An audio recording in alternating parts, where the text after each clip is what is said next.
Buenas tardes a todos. Pido disculpas por el retraso, pero ha habido un problema informático. Entonces pido disculpas a todos. Entonces, buenas tardes.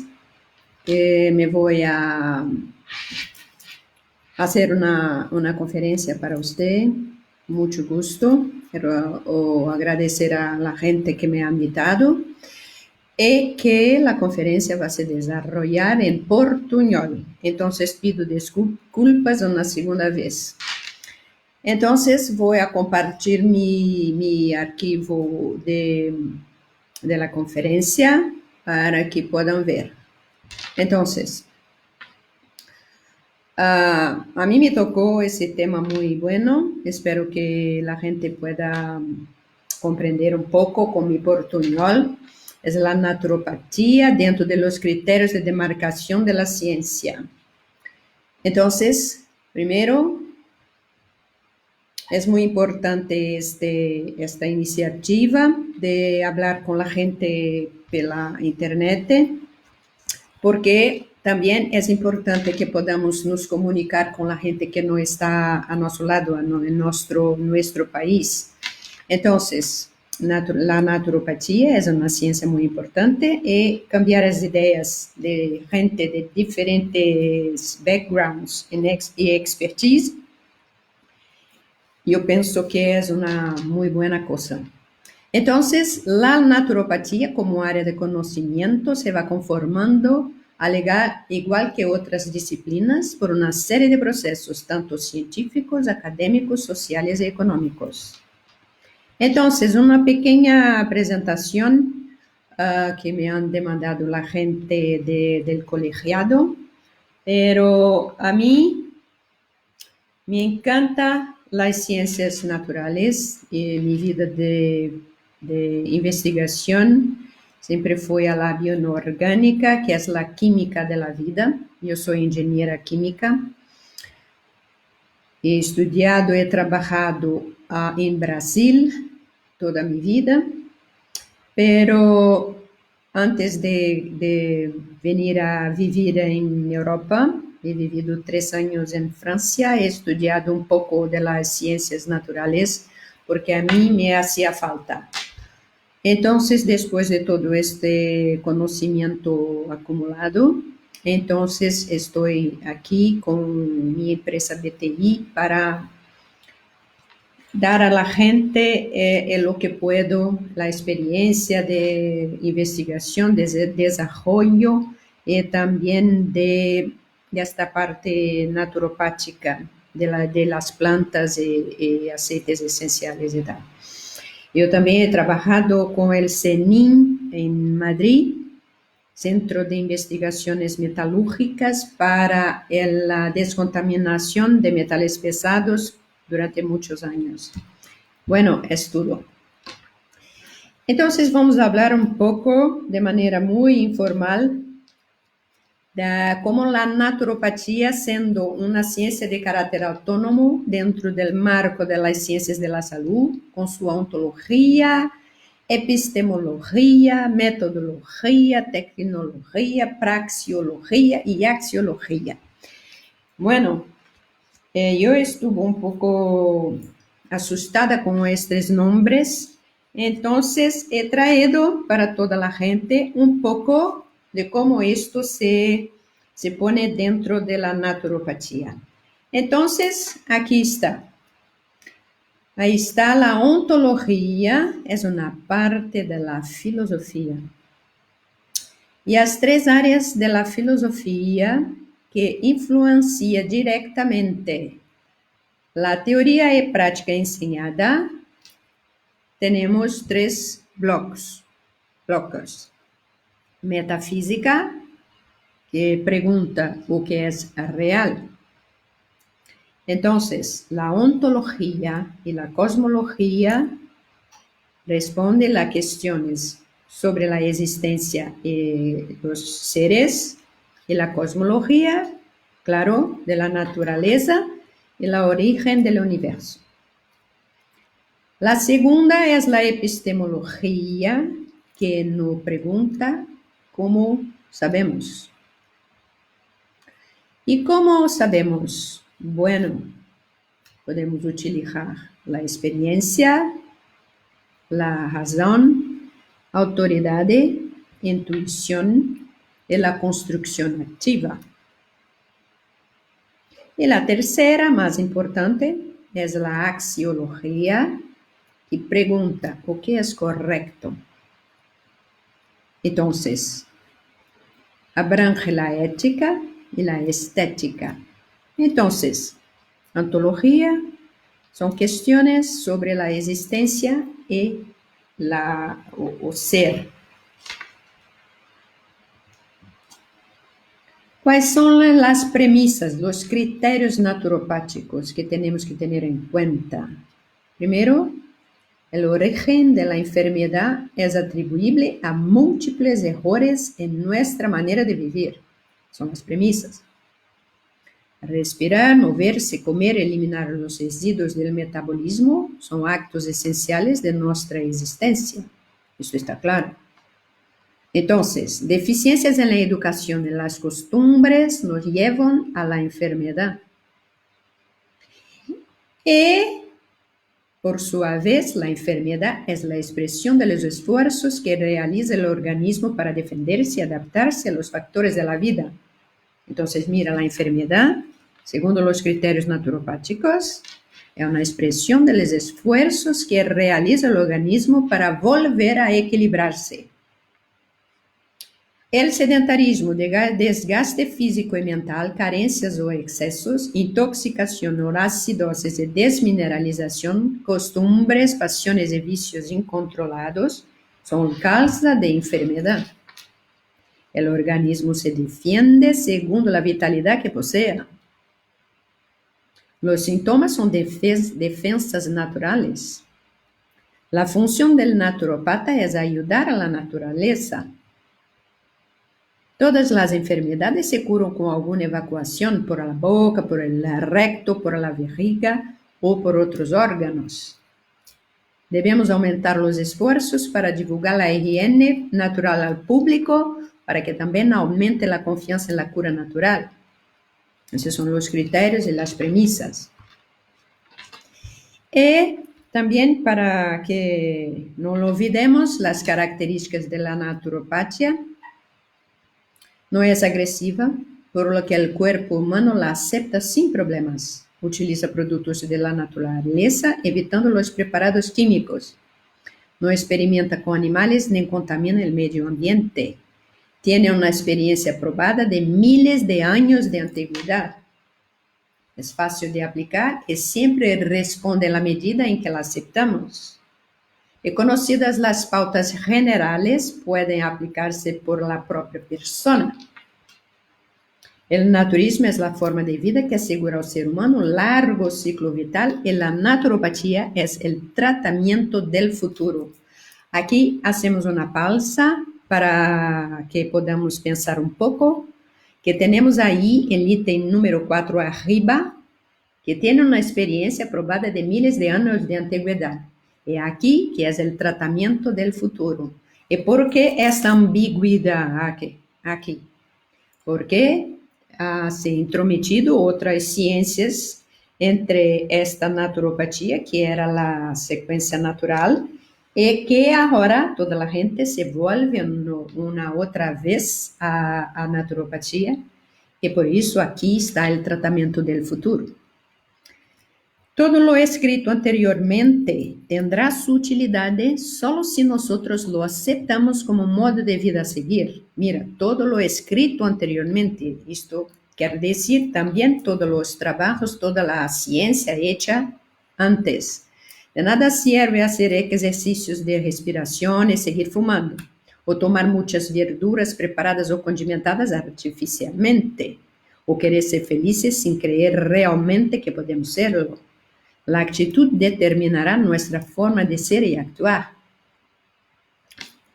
Entonces, esas recomendaciones, que ya lo sé que todos los estudiantes lo saben, pero es muy importante de pasar de la teoría a la práctica. Entonces, todo naturopata tiene que tener en cuenta que su comportamiento es muy importante también para los salutantes, por ejemplo.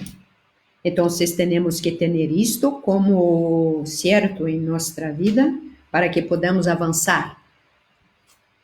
Entonces, aquí, por ejemplo, tenemos un artículo científico de una revista de 2003, donde se habla ya a 2003 que había una dicotomía entre los naturópatas y las otras ciencias médicas. Entonces, convencional, la medicina convencional y la medicina natural, como está escrito ahí.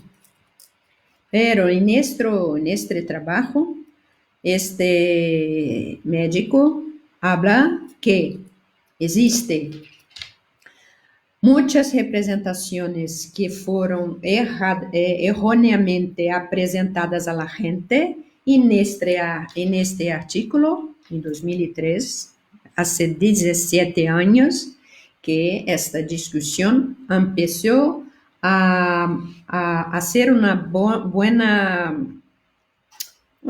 discusión de la naturopatía. Eso está muy bien porque están ahora en periódicos, en revistas científicas también.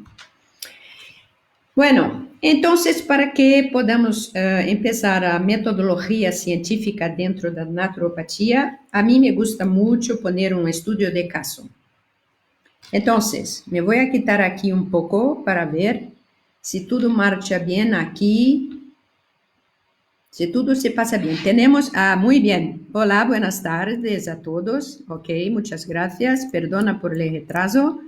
Entonces, vamos ahora a pasar a metodología científica en estudio de caso, ¿vale? Esto está muy importante porque es histórico.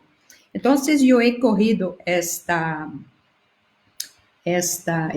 estudio de caso porque a mí me encanta o que voy a presentar a vosotros, ¿vale? Y si todo el mundo me comprende, mi portuñol espero que no esté tan mal. Para que pueda ver a vosotros y vuestros comentarios, tengo que quitar esta pantalla, ¿vale? Entonces, ahora no veo nada. Entonces, el método simplificado de las etapas del método científico está aquí. Primero, ¿cómo surge la cuestión? Empezamos con una pregunta. Después, ¿vamos a realizar una investigación de fondo? Sí, bueno, entonces continuamos ahí en este fluxograma. Construimos una hipótese. Bueno, aquí tenemos dos caminos. Podemos pensar y también podemos hacer un tipo de review onde podemos mirar todo lo que ha sido hecho en los trabajos científicos antes, para que podamos construir. Entonces, vamos a ir para a hipótese, que é uma hipótese certa ou falsa, e realizamos o informe. Bueno, isto aqui é teórico, não hacemos nenhum experimento. A segunda hipótese, que vamos a ir recto neste fluxograma, testamos a hipótese com experimentos. Bueno, entonces, si hagamos experimentos, tenemos que analizar los resultados y planificar una conclusión, ¿vale? Bueno, ¿cuál es la conclusión? Era una hipótese falsa o parcialmente falsa. Bueno, no pasa nada. Podemos realizar un informe que esta hipótese no estaba bien. O todavía por outro lado, se temos uma hipótese certa, também podemos realizar um informe. Pero, vamos aqui mirar um pouco sobre a metodologia científica da naturopatia que segue paralelo com o análise, evolução e generação do marco conceptual naturopático. Mira que la ausencia del rigor científico necesario en las actuaciones propias de cualquier profesión acarrea graves implicaciones. no ya solo sociales en cuanto a reconocimiento, valoración o remuneración, sino también legales, denuncias por mala praxis. Y profesionales también, letargo, extinción de la profesión, eso es lo más grave. Por esta razón, los profesionales de todas las disciplinas se agrupan y organizan en asociaciones científicas y estructuras corporativas que favorezcan y aseguren el ejercicio científico de su profesión. Y es por eso que esta iniciativa de hacer estas conferencias online son muy buenas, porque nos conectan con la gente también de otros sitios. Pero, entonces, tenemos ya una idea de la metodología científica. Ahora vamos a pasar al rigor científico, ¿vale? Ok. Bueno, mirando otra vez o modelo simplificado, para vermos a dónde está la parte más sencilla, la parte más peligrosa. É exatamente nessas duas etapas que temos que ter muito cuidado, sermos muito rigorosos e aplicarmos todo o que hemos visto antes da ética, da estética, todas as coisas da axiologia e praxeologia, etc, etc. Por isso que he metido lá antes las informaciones para que toda la gente tenga en su cabeza, en su memoria, para que agora podemos utilizar todo. Entonces, o que vamos a hacer agora, e que os invito a todos, é uma análise crítica. Como se fôramos uma persona para um peer review, uma análise de pares de um artigo científico. É isto que vamos fazer agora. Porque realizar uma pergunta não passa nada, realizar uma investigação não passa nada, mas quando temos experimentos, resultados, temos que mirar e analisar muito bem tudo o que temos em mão.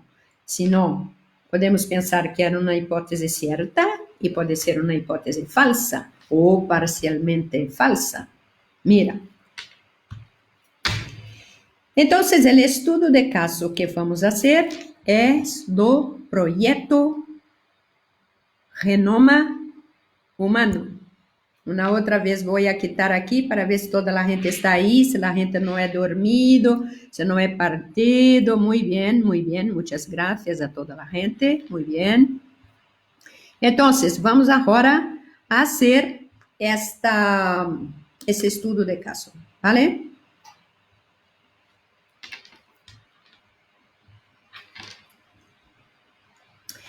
Então, este foi um projeto que foi uma das grandes hazañas de exploração da história. Isto, mira, é o que podemos encontrar em los sitios do projeto Genoma. Ha empezado a partir de 1 de octubre de 1990. Muitos de vosotros, a lo mejor, eram niños. No se acuerdan. Y completado en abril de 2003. El proyecto Genoma foi um viaje de descobrimento interno dirigido por um equipo internacional de investigadores que buscava sequenciar e mapear todos os genes juntos conhecidos para el genoma del hombre. El proyecto nos dio la capacidad por primera vez de leer el plan genético completo de la naturaleza para construir un ser humano. Mira, este es el sitio oficial del proyecto que ha empezado pelo gobierno norte-americano, sí, norte-americano, porque la otra América do Sul é a América dos brasileiros e chilenos, etc. Então, norte-americanos, aonde diz resultados. Pero vamos fazer uma mirada, vamos mirar criticamente a estes resultados. Primeiro, quanto ha custado? Desde 1990 ao ano 2005, 3 mil millones de dólares foram alocados a este projeto. Uma barbaridade, uma pasta. Pero o projeto gastou menos, pero 2,7 mil millones, pero para mí no es mucha diferencia. Pero bueno, estos son los resultados. Esto está ahí en los sitios del proyecto. Muy bien. Pero mira ahora la segunda fecha, la segunda seta, por favor. Está en rojo. Abajo. Que é importante considerar que o projeto Renoma será pago, porque se considerarmos que a pesquisa, o desenvolvimento do Renoma vai a desenvolver as indústrias de desenvolvimento de medicamentos e a biotecnologia, e também este dinheiro vai também trazer uma melhora na vida humana. Bueno. Muy bien. Mas una proposición es que las análisis individualizadas del genoma de cada persona conducirá una forma muy poderosa de medicina preventiva. Bueno, esto era lá arriba. Vamos volver aquí. Un instante, por favor. El computador marcha un poco. Estamos aqui arriba. Realizamos uma pergunta e construímos uma hipótese. Mira, estamos aqui no terceiro balão, construímos uma hipótese. Então, aqui está a hipótese. Isto conduzirá uma forma muito poderosa de medicina preventiva? Podremos aprender sobre os riscos de enfermidades futuras em função da análise de ADN. Os médicos, enfermeiras, assessores genéticos e outros profissionais da saúde podrão trabalhar com as pessoas para centrar os esforços em las coisas que têm mais probabilidades de manter a saúde do indivíduo em particular. Isso poderia significar cambios na dieta ou no estilo de vida, ou poderia significar vigilância médica. Pero habrá um aspecto personalizado em lo que hagamos para manter-nos saudáveis. Luego, a través de nuestra comprensión a nivel molecular de cómo surgen cosas como la diabetes o la enfermedad cardíaca, bueno, aquí es lo que sospechaba la gente, que serían enfermedades genéticas. Entonces, es por eso que están aquí mencionadas la diabetes y la enfermedad cardíaca. Mira. O la esquizofrenia também. Deveríamos ver toda uma nova geração de intervenções, muitas delas quais serão medicamentos. Atenção a esta palavra, medicamentos. Muito mais efetivos e precisos que os disponíveis na atualidade. Isso está em la etapa de completude. Para mim, é uma hipótese, mas para eles não. Era também já uma completude, uma finalização. Pero mira la palavra medicamentos. Bueno, dada a situação, o contenu, muitos consideram que esse esforço internacional para sequenciar as 3 mil milhões de letras do ADN no genoma é uma das empresas científicas mais ambiciosas de todos os tempos. E por supuesto, eu também penso, mas penso que foi uma loucura. A sequência final produzida pelo projeto do genoma humano cubre 99% e a sequenciação com a precisão de 99,99%. Bueno, entonces, para isso, vários investigadores estiveram envolvidos neste projeto, que estava previsto durar 15 anos. Bueno, então, para falar um pouco disto, temos que pensar que este projeto previa un desarrollo que podría ayudar a la gente con las doenças genéticas, con las doenças, hacer medicamentos ou intervenções genéticas para poder traer melhores condições para a gente. Bueno, entonces, este complejo de empresas y del gobierno norteamericano, en 1990 estabeleció-se una corrida, una disputa. ¿Por quê? O primeiro que alcançasse o mapeamento genético iria poder patenteá-la.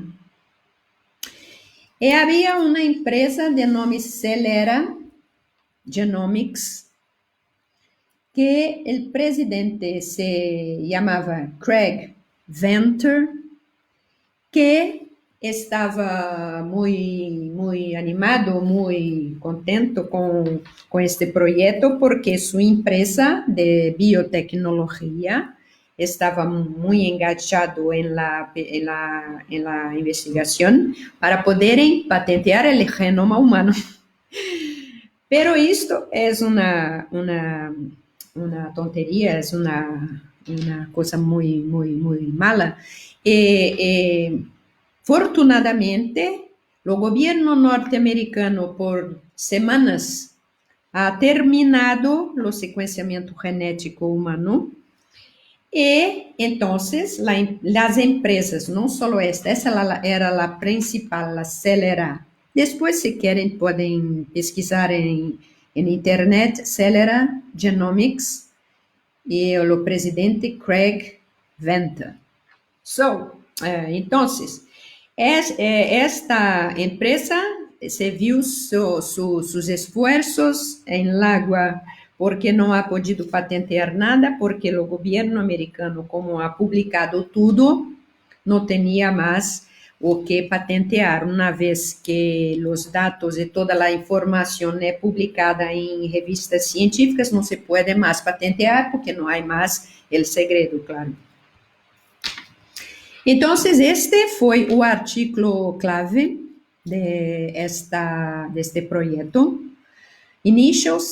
Sequenciamento inicial e análise do genoma humano. E mira, que não há nomes aqui dos pesquisadores. Mira, está escrito International Human Genome Sequencing Consortium. ¿Por quê? Porque a lista está aqui. Mira, é muita gente. Então, cada grupo é de um laboratório, é de uma universidade norte-americana ou de um laboratório de biotecnologia. Aqui temos uma, inclusive, de Alemanha. Mira. Então, Universidade do Texas, de Oklahoma, esta é a universidade que eu estudo, Universidade de Oklahoma, muito boa. Depois temos aqui também a Biotechnology, do Instituto de Molécula Biotechnology, este é de universidade, não é particular. E este era o consórcio do governo norte-americano que empezado o sequenciamento e terminado antes do consórcio das empresas particulares. Muito bem, então, esse artigo, se podem ver aí abaixo do nome de la gente, é Nature, em 2001. Então, publicaram este resultado com 99% del gene tendo sido esclarecido, elucidado, nesta revista, que tem este fator de impacto 43, em 2018. Segundo o ranking mundial, ela é a 11ª. A primeira revista é Cancer Journal for Clinicians, que tem um fator de impacto de 244. A segunda é a New England Journal of Medicine, que tem um fator de impacto 79. E a Journal of Alternative and Complementary Medicine tem um fator de impacto de 1,4, 1,5. Em 2019, ha aumentado para 1,8. Bueno, entonces, después, aquí está la lista para que puedan ver. Entonces, Nature está ali na 11ª posição. Depois, aqui é o Technical Report, que eu corri essas informações, vale? Ok?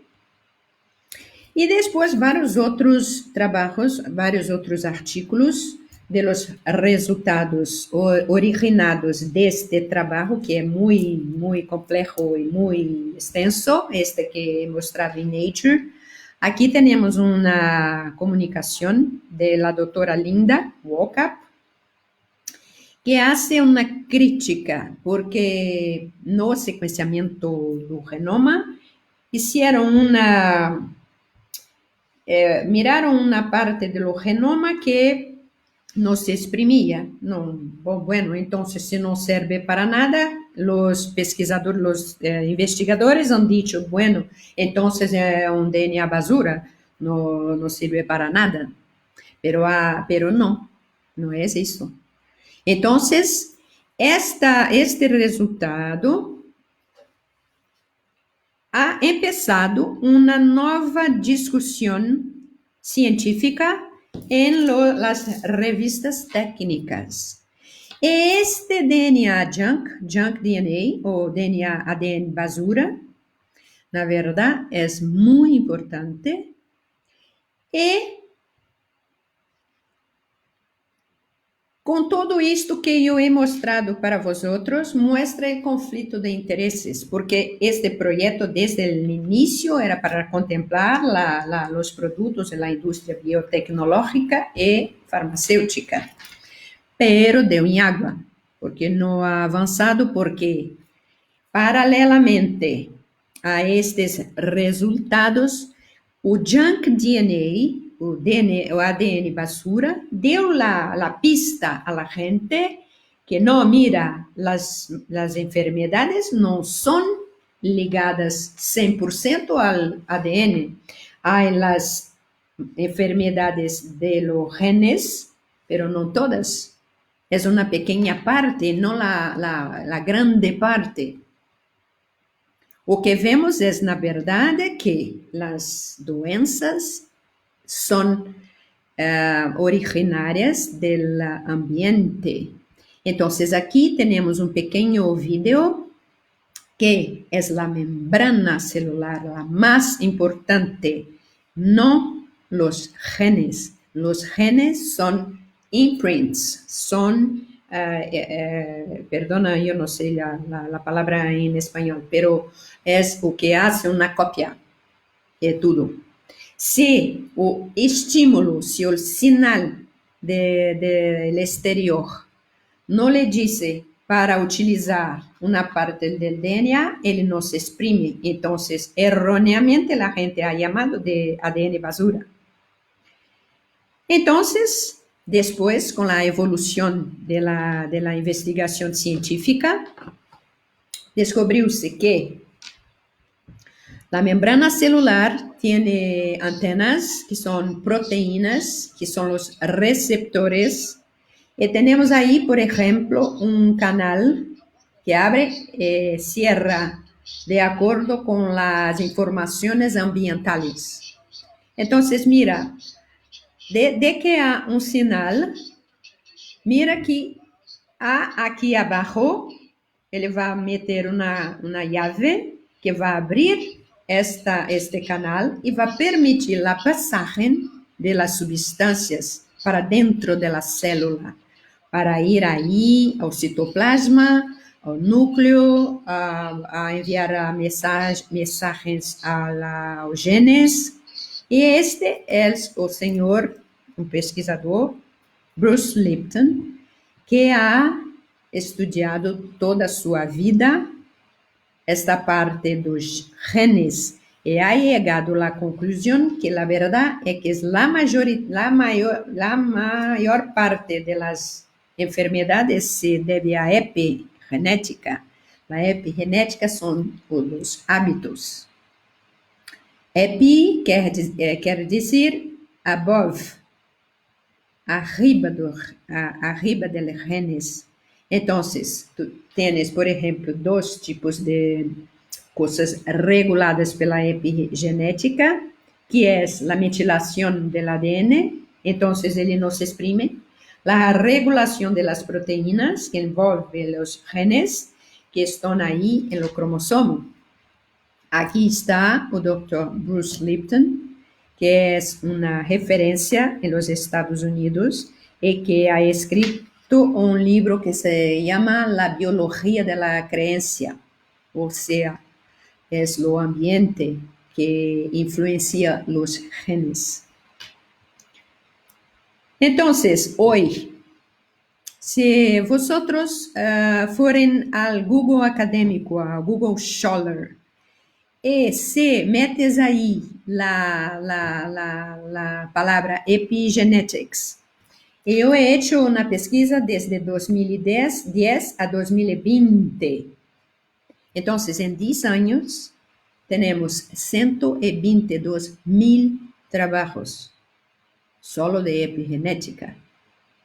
Entonces, aquela asunción, aquela premisa que fue hecha de los genes para beneficiar las industrias y la industria biotecnología, en verdad nos ha beneficiado muchísimo por la discusión de la gente que no estaba de acuerdo con los resultados, que ha entonces abierto esta línea de pesquisa de la epigenética y que hoy está muy ligada también al cáncer, porque el cáncer es una doença metabólica, una enfermedad metabólica.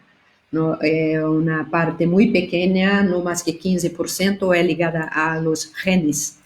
Sí, hay el cáncer genético, claro, pero es una parte muy pequeña, menos que 15%. Las otras, todos los otros, son del estilo de vida.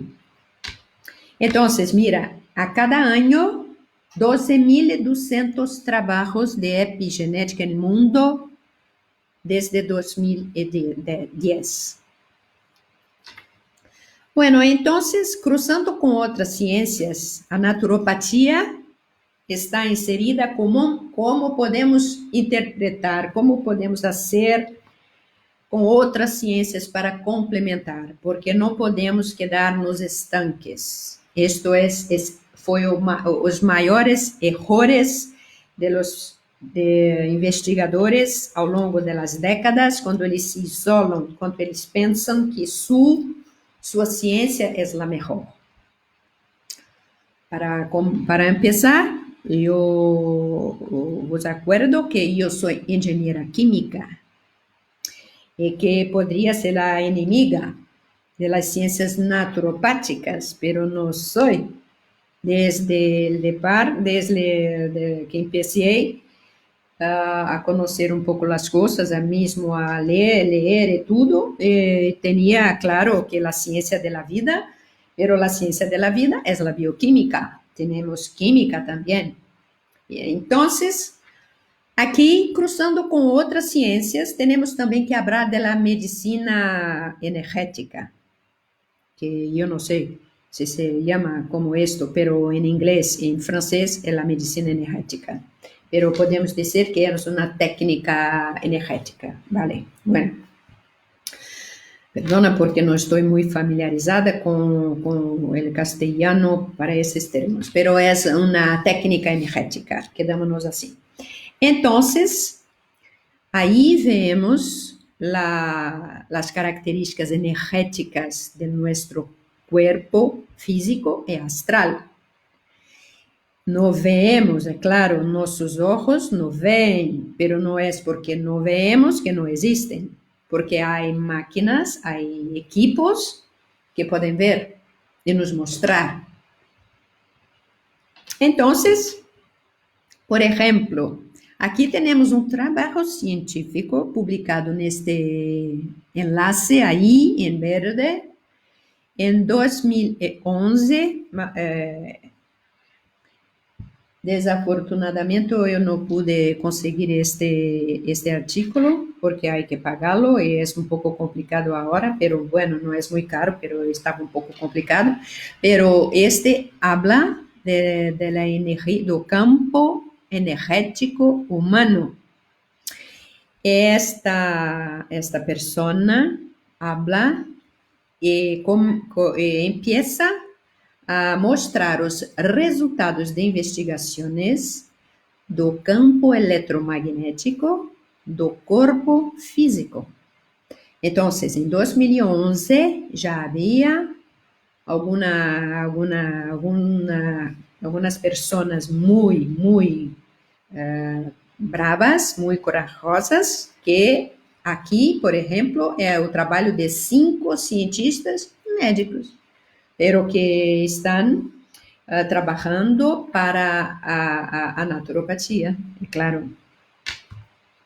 Aqui outro, agora em 2016, uma espécie de review que habla da energia do campo humano, uma análise conceptual. Então, aqui nesta seta roja, vemos aqui que este Human Energy Field é definido como um campo de energia luminosa que envolve, que está em torno de toda a pessoa, vai além do corpo físico e que tem um processo mutual contínuo com o campo energético do ambiente. Então, mira, isto é uma outra forma de definir a epigenética. Mira, este campo balanceado é caracterizado pelo fluxo, ritmo, simetria e vibração gentil, vibração dulce. ¿Vale? Ok? Eu vou aqui mirar a toda a gente me escuta, se há um problema. Muitas graças, Tasha, que estamos despiertos. Muitas graças. Bueno, el portuñol ya lo sé, pero pido desculpas, pero vamos entonces a continuar, ¿vale? Muchas gracias. Entonces, aquí vemos una correlación de la epigenética, que es un estudio naturopático, claro, y también de lo campo energético humano, ¿vale? Bueno, aquí un otro de 2019 que mostra a Quantum Functional Energy Medicine, a medicina da energia do campo funcional quântico. A nova fronteira da medicina restaurativa. É por isso que digo, a lo mejor não se pode dizer medicina em Espanha, pero aí é uma tradução literal, ¿vale? No hablo de la medicina, hablo de la tradução aqui, ¿vale? Entonces, é uma técnica, ¿vale? Pero mira, são 3 investigadores, pero mira a pessoa que eles citam, é Nikola Tesla. ¿Por que Nikola Tesla? Porque Nikola Tesla é o avatar, é o maior que ha estudado a energia eletromagnética. Então, se tu procuras os segredos do universo, pensa em termos de energia, frequência e vibração. Então, isto está para par com a naturopatia, porque isto é o ambiente, é a energia, a informação do cosmos, a informação de nossa criação. Não podemos quedar-nos sem isto.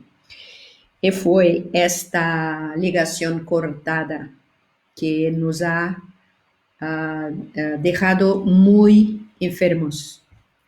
Então, aí, na seta roja, vemos que os corpos vivos são pensados como complexos, não lineares. Não lineares, o que quer dizer? O que quer dizer não linear? Bueno, o que quer dizer não linear é que não obedece à mecânica newtoniana. a la física newtoniana, que é para corpos gigantescos. Para nós não. Para nós, o não linear é justamente, por supuesto, a mecânica quântica. É por isso que está aí arriba o título, la Quantum Functional Energy Medicine. O sea, é a energia, frecuencia y vibración. Entonces, dinámica, auto-organizacional, energética e fenomenal do campo. Quer dizer, o campo é um fenômeno do campo energético. O campo é a origem de tudo, com entropia negativa. Bueno, este trabalho, esse artículo é maravilhoso, está aí, é de 2019, Journal of Restorative Medicine. Então, já está, se o caso que queiram. E também temos que falar desse biofísico, que é Dr. Fritz Albert Popp, que desafortunadamente nos ha quitado em 2018. Pero este cientista alemán nos ha dejado la idea y los estudios que le ha hecho de los biofotons. Los biofotons son la emisión luminosa que hacemos nuestro cuerpo, todos los cuerpos vivos. Este trabajo do señor Hugo Nigli muestra unas medidas que le ha hecho en personas mayores. E é uma luz de muito fraca, de impulso muito fraca. É muito sencilla de medir porque é muito fraca. Pero esses biofótons são uma medida de la salud de la persona. Então, a primeira linha aqui, como mostrado por la história de la luz, os fótons participam em muitas interações moleculares e atômicas, e somos hechos de átomos, de moléculas, de células, de órgãos. Então, estamos aí em comunicação com a luz. Claro, aí está o trabalho, aí está o artículo, Biophotons in Gerontology and Geriatric Research, com um fator de impacto de 1,2, ok? Também é um trabalho muito bonito. E aqui é um trabalho de Fritz Albert Popp. Então, ele se ocupou de criar um instituto, esse Instituto, International Institute of Biophysics, Biophotonics, entonces ele não tem muitas publicações, ele tem muitos livros, isto sim. Então, aqui ele empieza o artículo por as emissões de biofótons é um fenômeno general de sistemas vivos. Já está. Então, mira, se temos pouca energia, se temos pouca luz, se temos pouca saúde, temos pouca emissão de biofótons. Vocês estão de acordo? Isto é uma pergunta que hago, isto é uma suposição lá da metodologia científica. Pero então vamos a continuar nossa linha de raciocínio, nossa linha de pensamento, para ver se esta pergunta que eu he hecho está correta ou não. Então, vamos passar ao trabalho do professor Konstantin Korotkov, que é russo, da Rússia, que ha desenvolvido câmeras GDV que se baseiam no melhoramento das fotos Kirlian. Então, aqui temos um trabalho que ele ha hecho, que ele ha medido com suas câmeras GDV o efeito eletrofotônico com experimentos de tratamentos. Então, aqui Es a la revista en 2009. Y estas figuras aquí son de este artículo, ¿vale? Es mismo artículo. Entonces, aquí es un tratamiento, una técnica naturopática de reconexión terapéutica. Es la medicina energética. Es una traducción de la medicina, Energy Medicine, en inglés. ¿Ok? No lo sé el nombre en España, pero esto es el nombre en los Estados Unidos.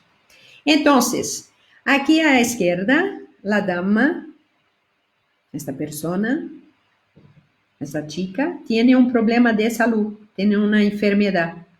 Después de pasar por ese proceso de tratamiento energético, una otra foto ha sido cogida con la máquina GDV y mira cómo está su aura energética. Esta es una aura energética de biofótons.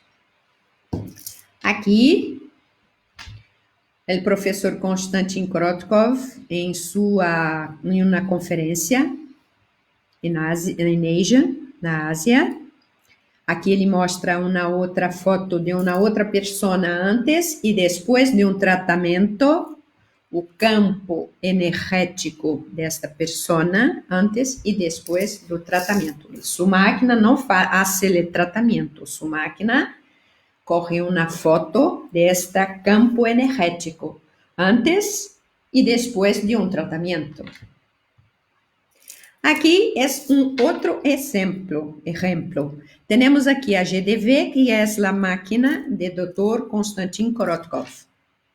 Aqui, a pessoa que ha corrido a primeira foto é o Saul, é uma pessoa que se chama Saul, e mira que o exo de seus chakras está perfeito, está correto.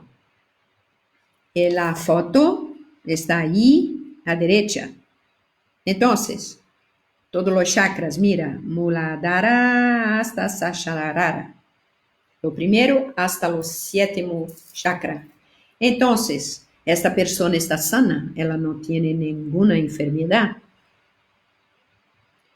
Pero aquí tenemos una persona que está muy mala, sea psicológicamente o mentalmente ou fisicamente. O que se passa é que sus chakras estão muito embaralhados, estão muito mal. Essa pessoa está muito mal. Então, mira à direita, tienes aí a medida dos chakras. Arriba, o nível da atividade energética e abaixo, a prioridade psicológica. Isso também, o quanto o aspecto psicológico influencia este desvio de los chakras. Muito bem. Então, esta pessoa foi submetida a um tratamento com aceites essenciais. Isto a mim me encanta, por isso he traído para vosotros, porque os aceites essenciais para mim é uma maravilha. Então, esta pessoa ha hierado depois, aí ela não havia hierado os aceites essenciais. É uma sinergia, uma mescla de vários aceites. E depois de hierar uns 5 minutos, não ha hecho mais do que isso, aqui está a foto depois de 5 minutos que ha hierado essa sinergia de los aceites essenciais. E mira como a direita, como ha cambiado enormemente, está muito dentro de la porção de lo que deveria estar. Há um deslocamento, claro, pero está dentro do aceitável. Isso foi um tratamento por cheirar os aceites essenciais. Mira. E aqui eu he traído também um artículo científico de investigadora portuguesa, que habita aqui, o Algarve, como eu, que é um antioxidante e as atividades antioxidantes e anti-inflamatórias de los aceites essenciais. Esta revista Molecules tiene un factor de impacto de 3, pero aquí es una cosa muy técnica, pero tenemos que tener en cuenta que los aspectos de la mecánica cuántica y de la física cuántica también tenemos que avaliar y también estudiar, porque es muy importante, una vez que sabemos que los seres humanos no son solo la materia. Muy bien, entonces pasemos adelante. Aquí son fotos Kirlian o GDV de plantas vivas. Mira la aura energética de los seres vivos y por qué las plantas tienen tanta energía y nos dan esta energía. Porque elas tienen muchas energías, porque son vivas. Ahí están varias, puedes coger muchas na internet. Aqui também a diferença, por exemplo, de tomates crudos e tomates cozidos. O brócolis também crudos e cozidos. Então, isto pode ser uma investigação muito buena para saber a perda de energia de alguns alimentos cozidos e outros alimentos crudos. Bom, os alimentos industriais não vos hablo porque são alimentos muertos, claro. Aqui, por exemplo, uma seta, hongo comestível orgânico, biológico, e à direita,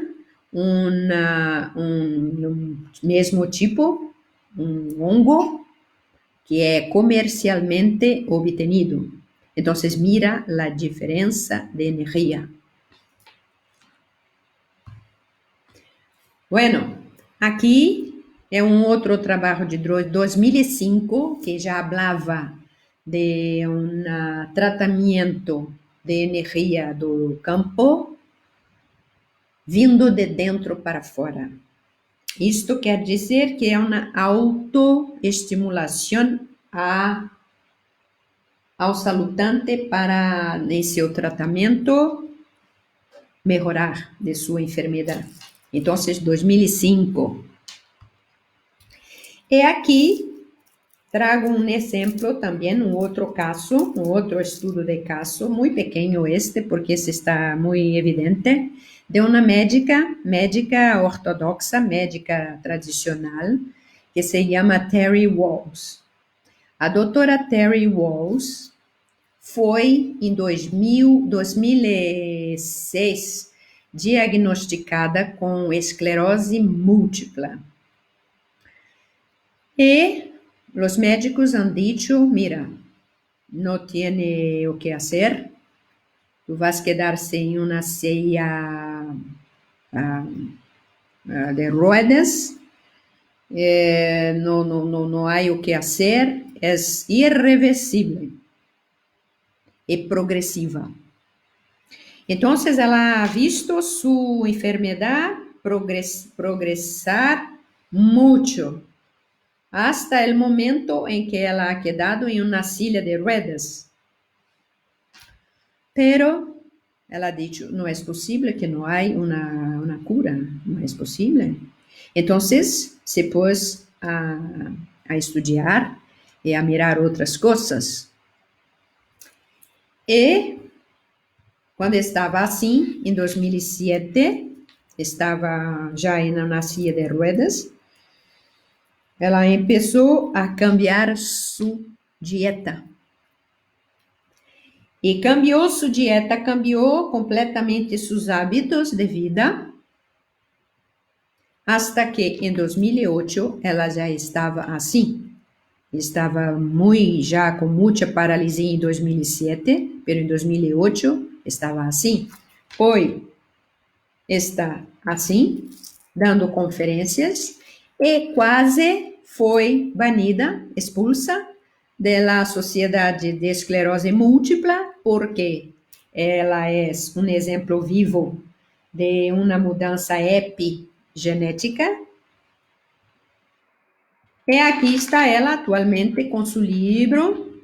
Então, mira, não é uma revista científica, pero ela é o exemplo de um caso em que uma mudança de estilo de vida e de la alimentación la ha cambiado la vida completamente. Aqui também um outro exemplo da mudança do estilo de vida é esse trabalho do PNAS. PNAS é uma revista muito importante nos Estados Unidos, que é o Proceedings of National Academy of Science, que tem um fator de impacto de 9,5. E aí, a pessoa, este homem, tinha um problema em sua próstata, que tinha uma expressão de gene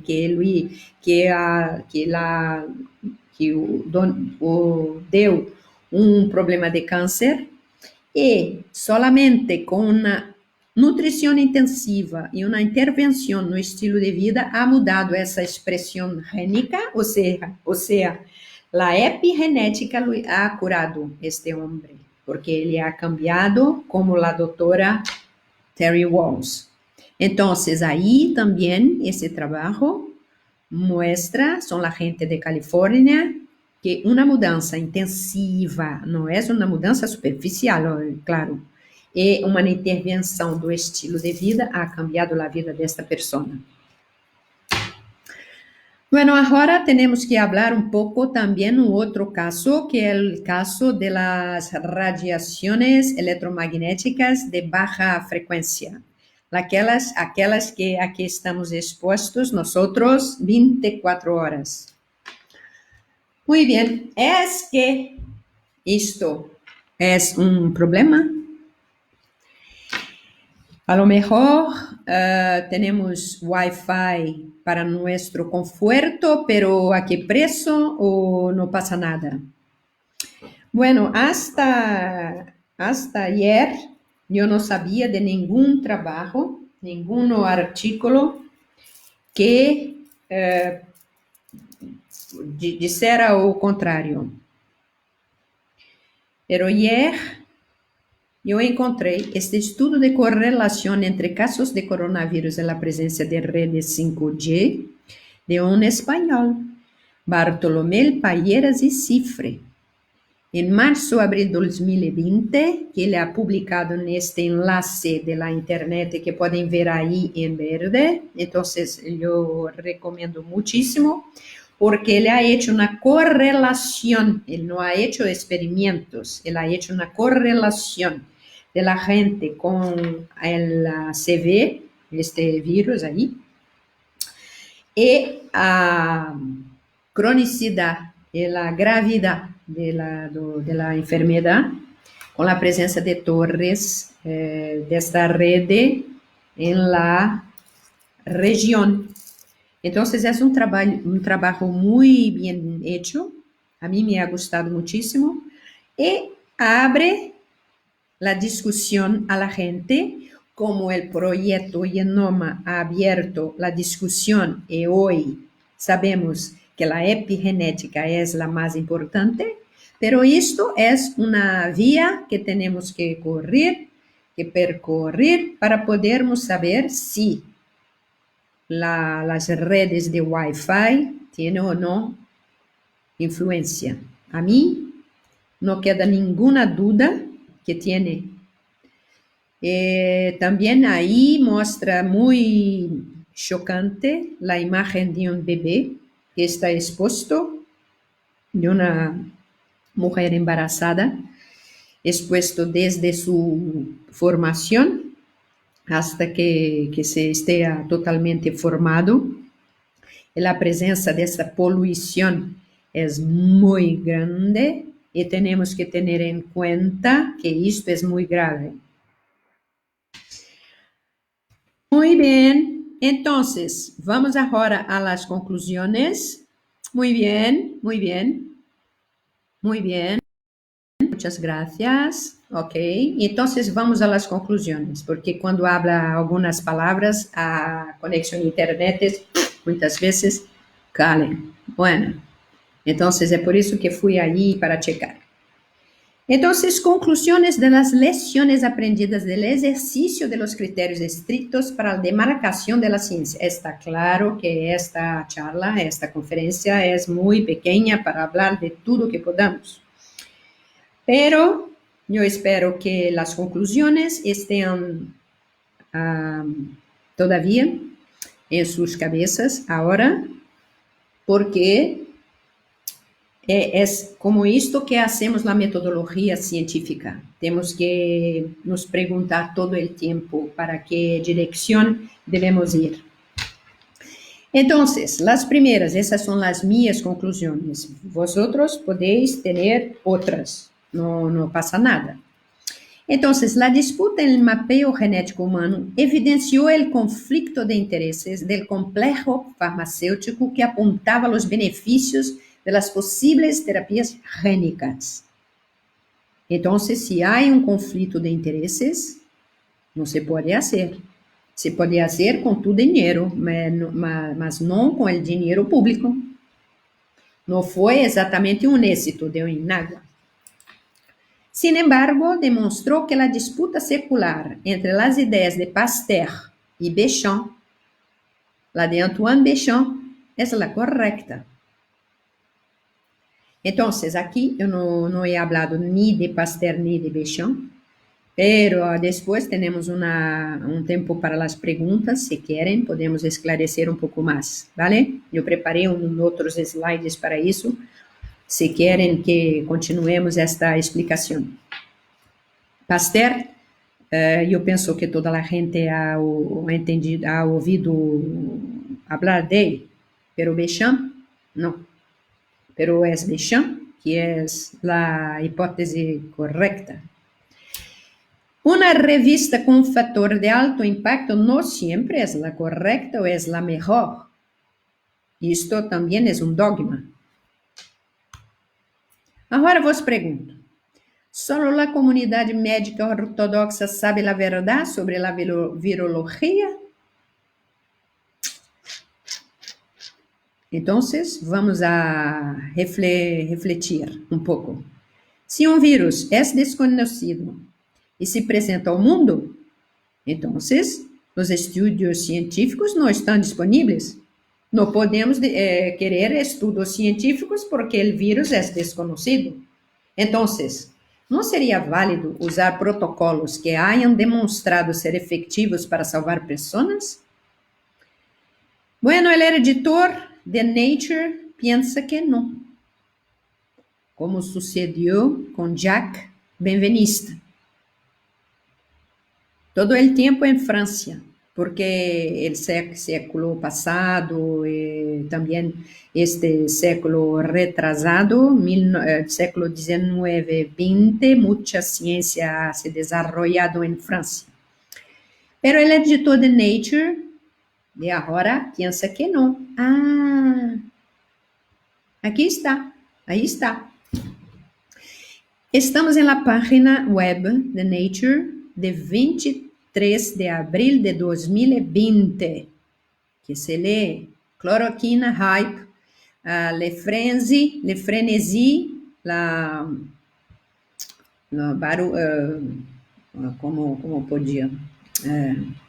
Es un barullo, es un ruido muy grande que se hace a causa de la hidroxicloroquina, que está se desviando la busca pelos tratamentos à bestiola, ao CV, ao vírus.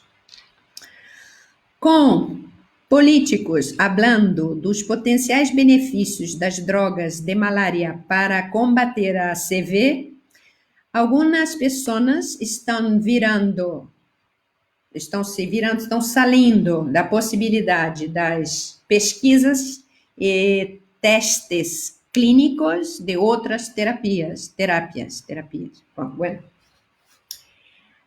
Entonces, la conclusión que yo tengo de Nature nesta página, neste día, Ahí está. Es que las clinical trials, en verdad, son los conejillos de indias de laboratorio. Y son ¿quién? Son los humanos o animales. Y esto va a generar o qué? Más pastillas y más vacunas. Entonces, yo no estoy de acuerdo. Estou de acordo que quando não se tem estudos científicos disponíveis e a gente está morrendo, temos que testar protocolos que se hayan demonstrado efetivos para salvar essas pessoas.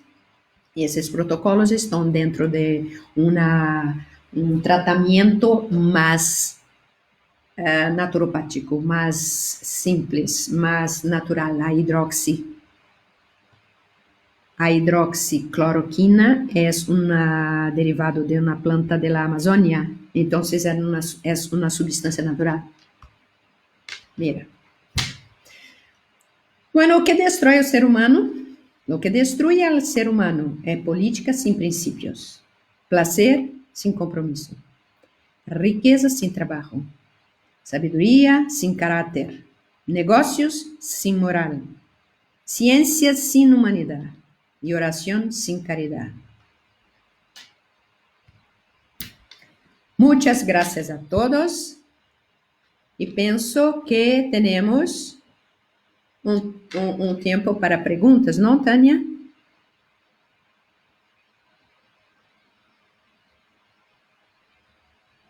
Buenas tardes, Claudia. Buenas tardes a todos. Muchas gracias por me oír. Entonces,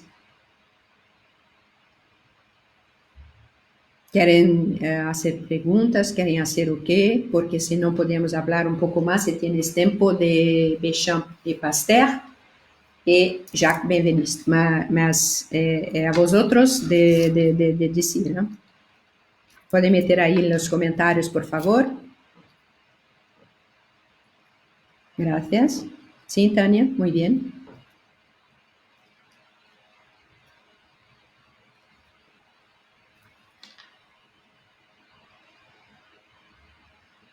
Sí, perdona, las enfermedades. Uy, sí, gracias, Tania.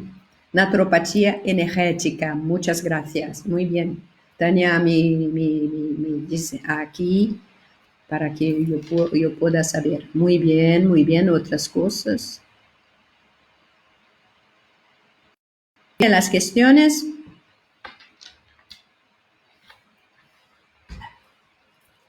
Muchas gracias a ti.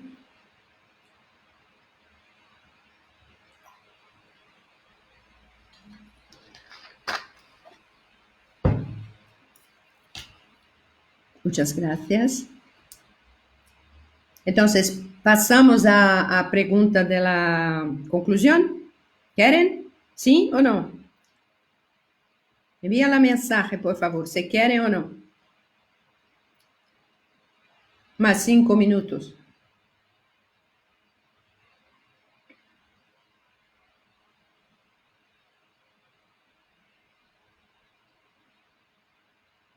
¿Sí o no? Tenemos ainda 15 minutos todavía.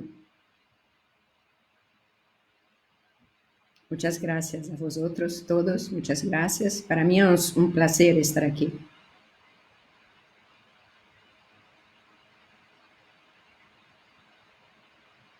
Sí, esto podemos ver. Ajá. Envío a Tania. ¿Vale? Después, Ana, puedes, por favor, pedir a Tania porque yo disponibilizaré todos los estudios, ¿vale? Gracias. Yo envío a toda la gente los nombres, los enlaces o los artículos si los tengo, ¿vale? A toda la gente. Envío a Tania y Tania envía a vosotras, ¿vale? Muchas gracias.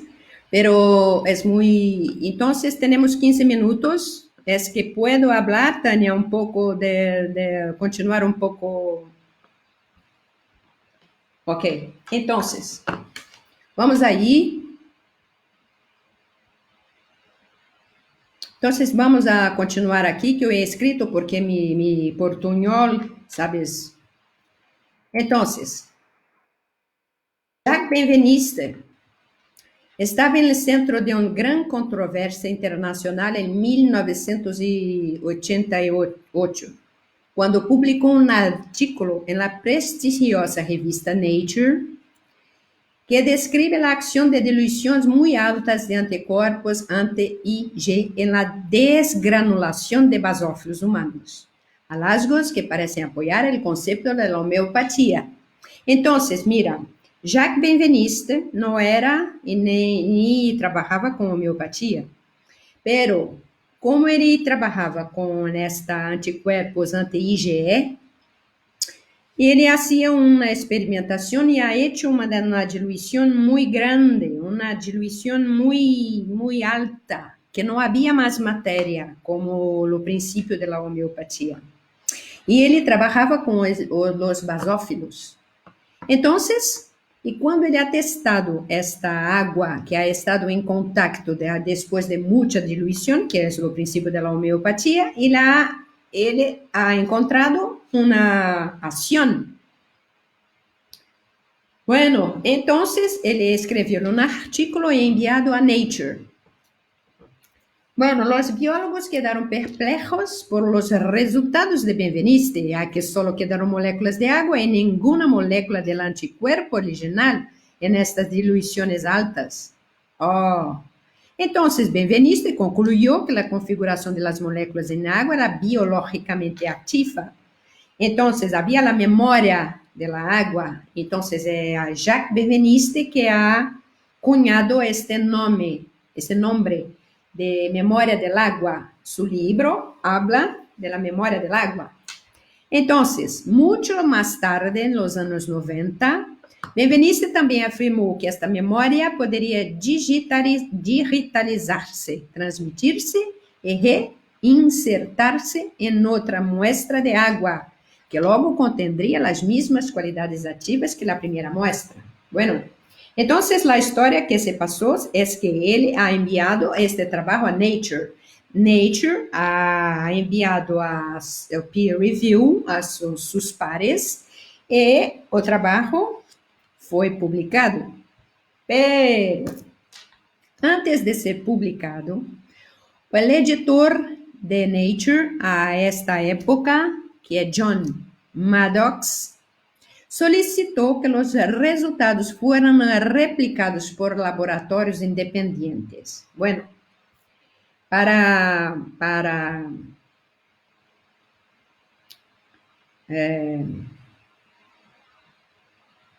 abreviar esta conclusão, es que John Maddox ha enviado ao laboratório de Jacques Benveniste um ilusionista e conhecido escéptico, James Randi, como um expert em fraude, Walter Stewart, que tinha recentemente planteado sospechas do trabalho do prêmio Nobel David Baltimore.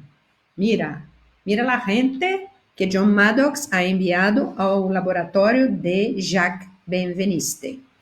Bueno, Benveniste se negou a retratar-se, porque disseram que, claro, não tinha nada. Não, essa investigação não vale nada. Não. Porém, Benveniste se negou a retratar-se de seu controvertido artículo e explicou que o protocolo utilizado nessas investigações não era idêntico ao suyo. Sin embargo, sua reputação foi dañada, por lo que começou a financiar sua investigação ele mesmo, à medida que se retiraram suas fontes externas de financiação. Ao ponto que ele ha salido de seu laboratório, que tinha mais de 500 metros quadrados, e se instalou em uma garagem, no centro de investigação que ele trabalhava.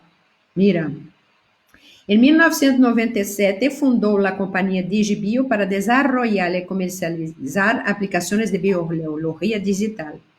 Benveniste morreu em 2004 a Paris. Aqui está o trabalho de Jacques Benveniste. Mira, aí está. Em que, na última página, tem uma reservação editorial. Então, John Maddox meteu esta reservação e que dizia que os leitores deste artículo podem também compartir da incredulidade de muitos pares que comentaram que em diversas versões que nesses últimos meses hemos hecho uma investigação então, esta reservação editorial é o mesmo que dizer, mira, este trabalho é una pasada, es una broma. Bueno, entonces, después, en la revista, en el volumen siguiente, mira, este es el volumen, está aquí, 333, ¿vale? Después, en el volumen 334, John Maddox ha escrito todo esto. Los tres, James Randi, que era el ilusionista, el otro que es experto en fraude, él ha escrito que y esto ha hecho la carrera científica de Jacques Benveniste a fundar. Bueno, ahora, Pasteur y Béchamp. Antoine Béchamp foi um professor, maestro e investigador muito conhecido e respeitado. Foi um membro ativo da Academia de Ciências e deu muitas apresentações aí durante sua larga carreira. Também publicou muitos artículos, todos os quais todavia existem e estão disponíveis. E, sin embargo, ha desaparecido da história. Por outro lado, Louis Pasteur é uma das grandes estrelas de rock da medicina e da biologia. De los dos, Béchamp ou Pasteur, é de los que probablemente hayas oído hablar. El suyo es uno de los nombres más reconocibles en la ciencia moderna. Se le atribuyen muchos descubrimientos y avances en medicina y microbiología, incluida la vacunación, atención, es la pieza central de su ciencia, la teoría de los gérmenes de la enfermedad. Mira, entonces vamos a quedar aquí un poco. Pasteur decía que la pieza central de su ciencia, la teoría de los gérmenes de la enfermedad, toda enfermedad a un germen, a un microorganismo patógeno. A isso interessava as indústrias farmacêuticas, porque, mira, uma medicina para cada enfermedade é uma pasta de dinheiro que vamos fazer. Então, Béchamp, que dizia, es lo terreno, no los microbios, no la bestiola, lo CV19, no, es lo terreno. E durante suas vidas, a rivalidade entre Béchamp e Pasteur foi constante e a menudo amarga. Com frequência se enfrentaram tanto em discursos ante a academia como em los documentos que se apresentaram. Béchamp mostrou repetidamente que os hallazgos de Pasteur incluíam frequentes plagios e distorções do próprio trabalho de Béchamp. Quando Béchamp e outros se opuseram ao plagio, Pasteur se propôs usar sua influência política para destruir a carreira e reputação de Béchamp. Lamentablemente, Pasteur tuvo mucho éxito, mas claro, era mais hábil que Béchamp para jugar a la política e assistir a las funções correctas. Era bueno para ser amigos em círculos altos e era popular entre a família real. Pasteur era alister. As ideias de los dos científicos eram fundamentalmente opostas. Mientras Pasteur defendia o que não conhecemos como a teoria de los gérmenes de la enfermedad, el trabalho de Béchamp buscou confirmar o pleomorfismo, a ideia de que toda a vida se basa em las formas que adota uma determinada classe de organismos durante as diversas etapas de seus ciclos de vida. Isto quer dizer, o terreno. Então, é o sistema imunitário que cuenta, não é o micróbio, porque micróbio temos nós bilhões, milhões, milhares de bilhões de micróbios temos nós em nosso corpo. É mais do que não temos de células. Esta diferença é fundamental. Béchamp creía que seu trabalho mostrava a conexão entre a ciência e a religião. Uma buscava a verdade e a outra o esforço por estar à altura das crenças individuais. É apropriado que seu livro, Les Microzimas, culmine na aclamação de Deus como a fuente suprema. Las enseñanzas de Béchamp están en oposición directa a los puntos de vista materialistas de la ciencia moderna del siglo XX. Y aquí, a pesar del predominio de la teoría de los gérmenes de Pasteur, las pequeñas microenzimas de Béchamp han sido redescubiertas con éxito varias veces en los siglos XX. Por ejemplo, por Royal Raymond Rife, utilizando su propio microscopio revolucionario para observar las partículas cambiando en 4 tipos diferentes. Rife hizo a mano todos los componentes de sus microscopios que podrían tener miles de partes operativas. Entonces, mira, debido a esta incompatibilidad básica del pleomorfismo con la teoría basada en gérmenes de Pasteur y sus seguidores, desafortunadamente, Antoine Béchamp ha sido prácticamente eliminado de la historia y nosotros los humanos perdemos porque hemos estado muchas décadas en la teoría de los gérmenes.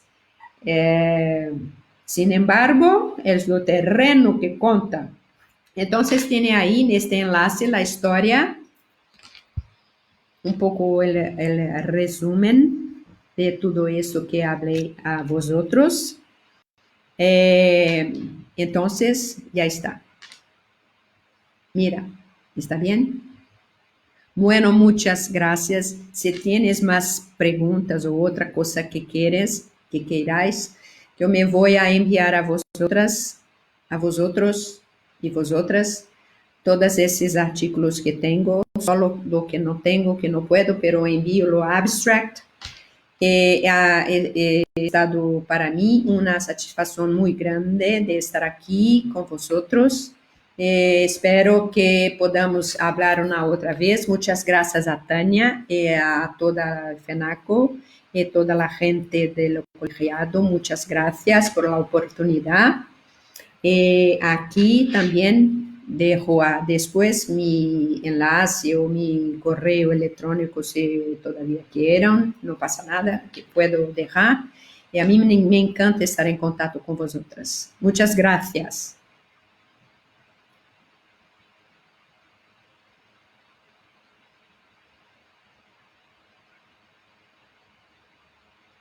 Bueno, si no hay preguntas, entonces lo dejo. Hasta una otra oportunidad. Muchas gracias. Tania, muchas gracias, mi querida. Y hasta la próxima. Muchas gracias a vosotras. Muchas gracias.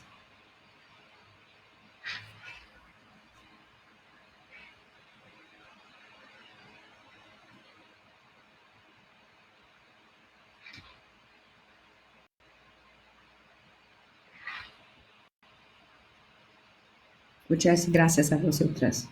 Un placer, un placer. Para mí es un placer. Muchas gracias.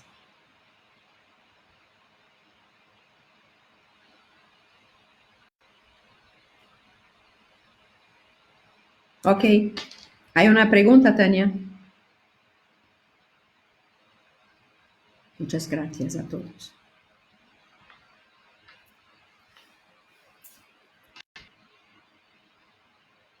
Está un poco lenta la conexión.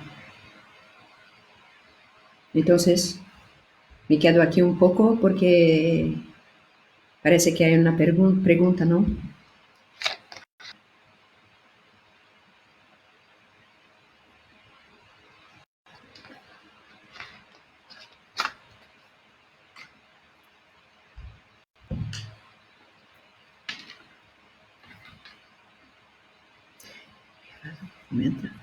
Bueno, hay una pregunta aquí. En relación con lo comentado, las variaciones de población bacteriana en el intestino delgado producen descompensaciones entre diferentes colonias bacterianas que provocan diferentes tipos de patologías. Esto está relacionado directamente con las condiciones de los diferentes tejidos terrenos del organismo. En este caso, el ejemplo es el intestino delgado. Muy bien, José. Muy bien, es esto. Muy bien, está correcto. Es que la conexión es un poco lenta. Es por eso que me ha tardado a responder. Pero sí, es esto. Pero tenemos bacterias y colonias en todo el cuerpo sobretudo em todas as mucosas. Então, neste caso, as bactérias do intestino delgado se vê também nas doenças autoimunes, nas enfermidades autoimunes e também em problemas digestivos, pero sobretudo los problemas, en las enfermedades autoinmunes. Esto me voy a hablar en otra ocasión, pero es muy importante estas colonias bacterianas equilibradas. Quando as que provocam patologias estão em maioria, las provocam diferentes porque estão em maioria, pero hay que tener en cuenta que tenemos que tenerlas en equilibrio. Muy bien, está muy bien, José, está correcto. Muchas gracias.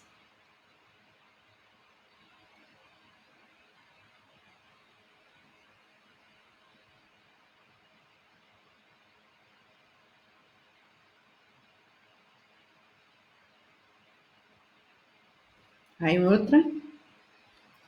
¿Un otro comentario o que sea?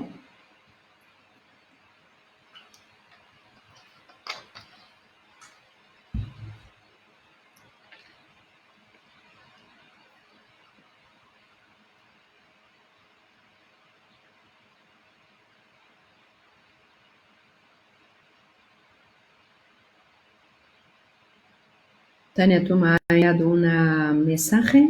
¿Es para mí? ¿Es para que pueda...?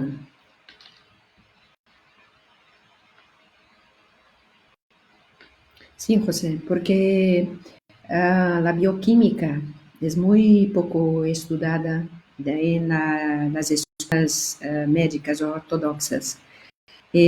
Tampoco la nutriterapia, tampoco la química, la bioquímica inorgánica, que es muy importante, que son los catalizadores, las enzimas y todo esto, que las bacterias, como la teoría de Pasteur ha sido la que ha sido la más acepta, claro, porque hay los intereses, conflicto de intereses gritante ahí. Entonces, toda la gente tiene una arma inmensa para matar las bacterias, pero no es así, porque las bacterias también tienen su función benéfica, pero el equilibrio es que está mal hecho, ¿comprendes? Entonces, si la gente consume, se toma una pastilla de antibiótico, va a desequilibrar toda esta flora intestinal principalmente. Entonces está correcto. Muy bien. Entonces, Tania, querida, no he comprendido qué quieres decir para mí, científico del estudio de la energía. ¿Ok? ¿Es ok? Por favor, no he comprendido. Por favor, explícame mejor. Por favor.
No pasa nada, querida. Yo voy a enviar todos los artículos, todas las informaciones a ti, porque tú puedas pasar a toda la gente, por favor. Todo que tengo, me voy a enviarte para que toda la gente pueda leer con calma y pueda se enterar mejor de todo este campo de conocimiento que es inmenso, que es la influencia energética dentro de la física y química cuántica, en el cuerpo humano, porque somos una cosa, no se puede hablar de una cosa, no se puede hacer las cosas estanques, ¿sabes?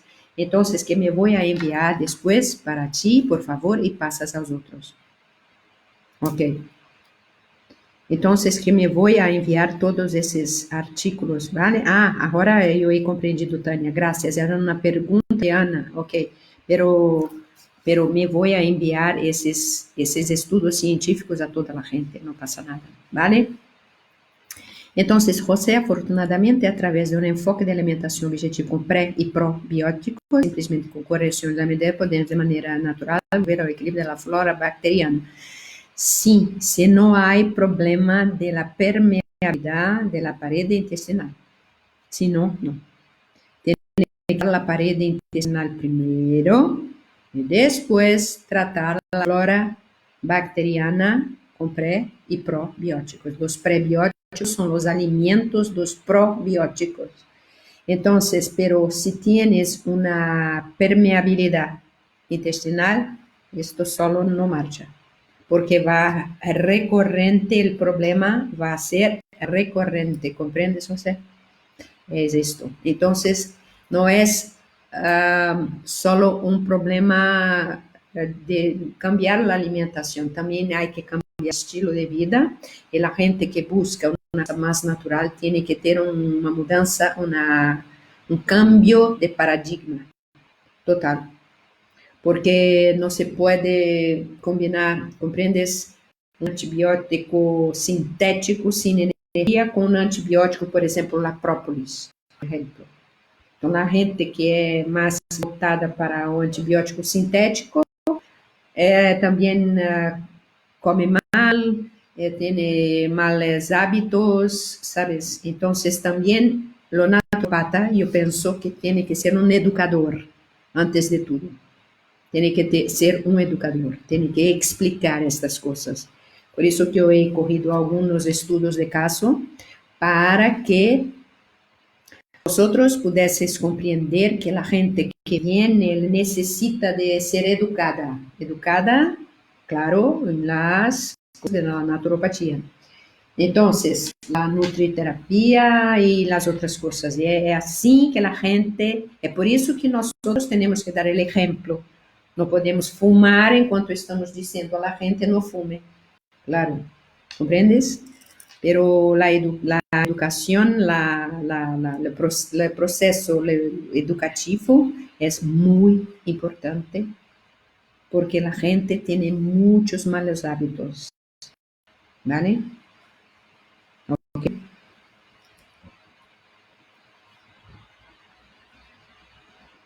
De nada, de nada. Muchas gracias. Muy, un placer. Ok. Ok.